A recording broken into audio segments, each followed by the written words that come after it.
There is a beauty in stars, and in the great spaces between stars. There is a beauty in water, drops of it, oceans of it, and in air, blue as far as the eye can see. And there is beauty in rock, cold, hard rock. But there is even more beauty in the eye that sees these things, the heart that feels them, the intelligence that understands them enough to explore, to learn, and to create new things. As an astronomer once said, it is not the immensity of space that should command our wonder, but rather the man who measured it. Well, what about the dog who loved the man who measured it? And what about the tree that grew the wood that made the house to shelter the man and the dog? In other words, what about living things? All living things, pretty unusual things in this wide, deep universe. Things that can create order out of chaos. Things whose business it is to create new meanings, new possibilities, new wonders. Perhaps there are other spots in the universe where you might find spring blossoms like these. We don't know about them yet.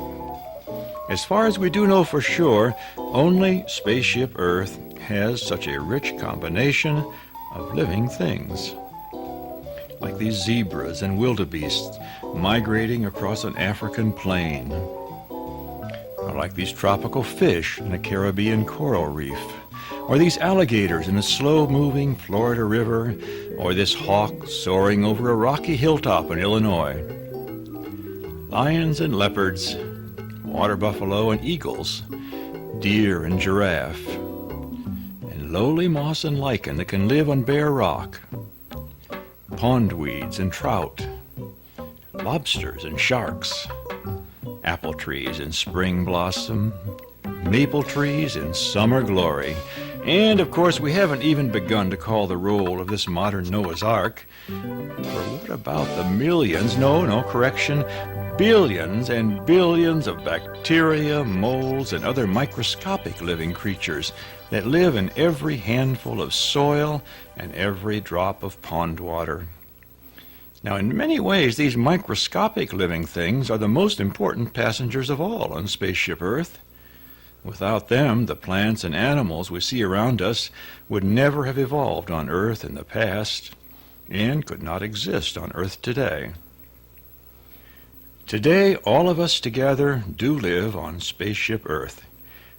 All of us together are passengers on a large chunk of rock circling a medium-sized star somewhere out near the edge of the Milky Way galaxy. Nothing really very special about our address in space. In a universe that is mostly hydrogen, the simplest of all the elements.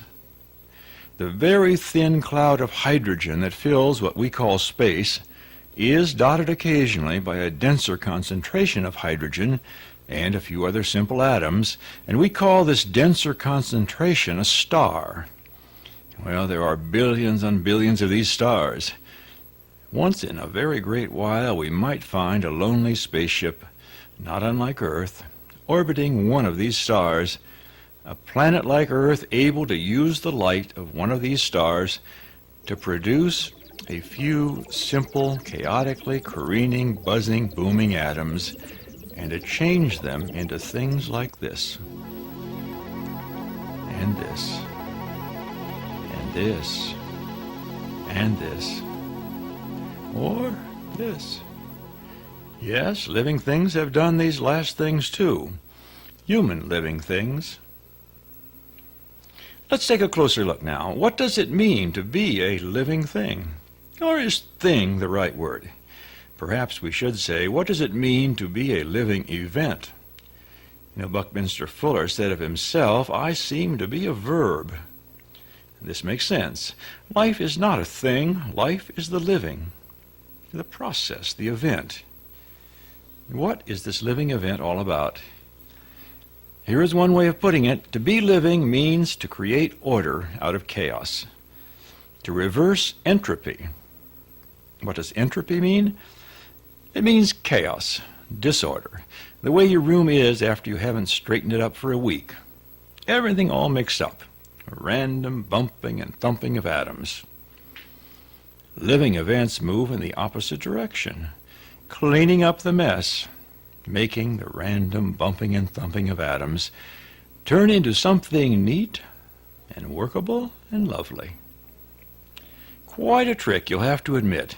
Powered by the sun, given a couple of billion years, this small spaceship has been father and mother and cradle and home to many creations, not the least of which is the human race. A human race which, despite its faults, despite its sometimes catastrophic mistakes, despite its ignorance and weakness, and at times unspeakable cruelty, despite all the worst things you can say about humankind, in the short time as star time goes that we have been around, things have happened. New orders, new meanings, new beauties have blossomed in this corner of the universe. And what about tomorrow? The space visionary Konstantin Tsiolkovsky wrote 100 years ago, "Earth is the cradle of the mind, but one cannot live in the cradle forever." And who knows what new meanings will be created tomorrow as we, for the first time, venture a short distance away from our mothership into the near reaches of outer space. Or, who knows, perhaps the biggest surprises will be found not in outer space, but rather in the near reaches of inner space. That special space where poems are written, where experiments are thought of, where wonders are wondered, where new worlds are imagined, and where events are understood. How do they do it, living things that is? How do they manage these tricks? In all this empty space, how do living things manage to create order, to reverse entropy? Well, there are many mysteries here, as well as some partial answers. Looking at the big picture, let's just say that in the here and now, as far as we can tell, there is air, there is water, and there is rock. Well, using the atoms that make up air and water and rock, green plants, with the aid of the sun's energy, can make food. Green plants can reverse entropy and make life itself, their own life. And they do this in a process called photosynthesis. Animals then come into the picture, and animals eat the plants, and in a process called respiration, use that sun-captured energy to make their order. Other animals eat animals, and we have still more new events. And some living things, especially human ones, can not only make their own living selves, they can make extensions of themselves, extensions of many kinds, extensions of great power, extensions of great delight. Now, for each of these living events to do this, they have to have some interesting insides as well as outsides. Now, these insides can be very intricate and complex. In different creatures, they can be very similar and very different. You may want to study later the details of just how certain of these insides, circulatory systems, digestive systems, nervous systems, just how do they actually do their work? How, for instance, does an apple tree convert air, water, and soil into new buds, new leaves, new flowers, new apples? How, specifically, does a lion convert his zebra prey into lion eyes, lion claws, lion ears, and lion mane? How, specifically, does a human convert his bacon and eggs and daily experiences into growth and talk, into spaceship and experiments, into poems and adventures, and into babies? Yes, babies.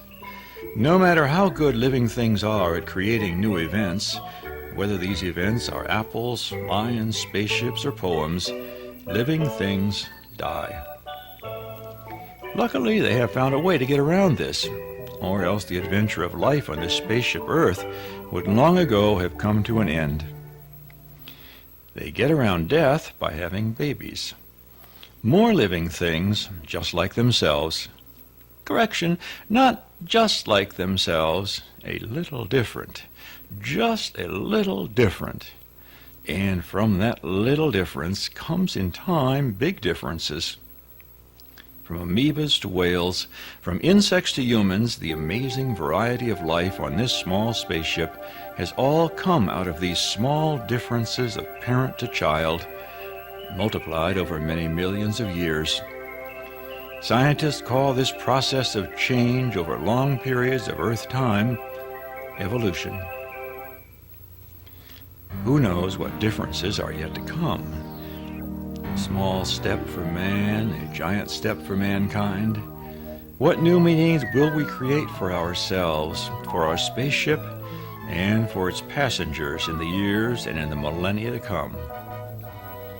Perhaps more important, what new meanings will you create for yourself, for your spaceship, and for your fellow passengers in the hours, the days, the years to come?